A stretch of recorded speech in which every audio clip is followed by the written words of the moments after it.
Gandhinagar arts and commerce કોલેજમાં આવતીકાલે હાથ ધરાશે મતગણતરી। ચૂંટણી પંચ દ્વારા તમામ મતગણતરી તૈયારીઓને પૂર્ણ કરી લેવામાં આવી છે।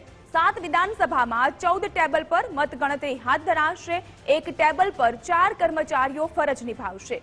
500 થી વધુ પોલીસ અને પેરામિલિટરી ફોર્સ તૈનાત રાખવામાં આવી રહી છે।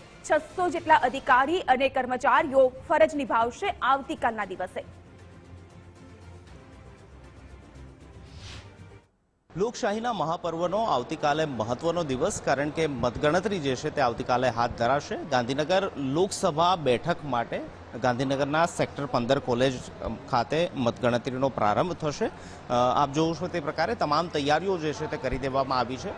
ગાંધીનગર લોકસભા વિસ્તારની અંદર સમાવિષ્ટ 7 જેટલી વિધાનસભાઓનો મતગણતરી કેન્દ્ર જે છે તે ગાંધીનગરનું આ સેક્ટર 15ની કોલેજ છે અને દરેક વિધાનસભા દીઠ 14 જેટલા ટેબલો જે છે તે લગાવવામાં આવ્યા છે કે જ્યાં એક સાથે મતગણતરીની શરૂઆત થશે।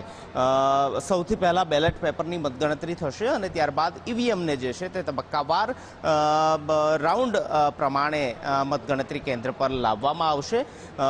દરેક વિધાનસભા દીઠ 14 જેટલા ટેબલ જે છે તે મૂકવામાં આવ્યા છે, એટલે કે ગાંધીનગર લોકસભાની અંદર સમાવિષ્ટ 7 જેટલી વિધાનસભાની અંદર આ પ્રકારે 14 ટેબલની વ્યવસ્થા હશે કે જ્યાં આ પ્રકારે મતગણતરીની પ્રક્રિયા હાથ ધરવામાં આવશે।